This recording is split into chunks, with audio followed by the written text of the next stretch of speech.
Certainly no shortage of people who stepped up to help during the Slave Lake fires, from the hundreds of the firefighters to all the volunteers at evacuation sites to strangers who stepped up to organize donation drives. They all certainly deserve to be recognized, but today we focus on a young woman who wanted to make a difference, and in doing so was rewarded in an unexpected and life-changing way.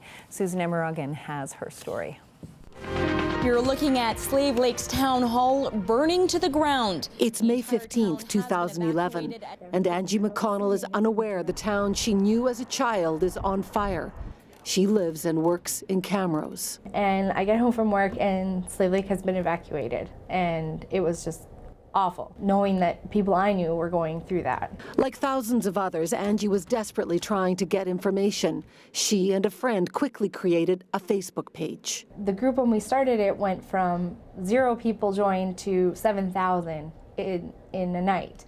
And that's when I saw the information was just getting way out of control. People couldn't find anything because it was getting buried on Facebook. So what I did is I created a website and I launched it and bought the domain name, I think at 2 o'clock in the morning. I picked rebuildslavelake.com because it needs to be a place of hope and a place of where people can get help. The site became a clearinghouse. People who needed help contacted her, and those offering donations also contacted her. I was getting up to 300 to 500 emails a day. It was crazy, but it was worth it. She eventually quit a second job so she could help maintain the site, all on her own time. When you get an email from a resident saying, "Hi, I'm with my kids and all we have is the clothes on our back, where can we go for help?"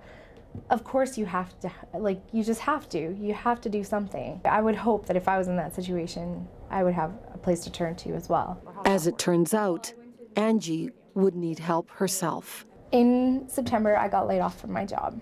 With no work in her field, McConnell couldn't stay in Camrose. It was tough.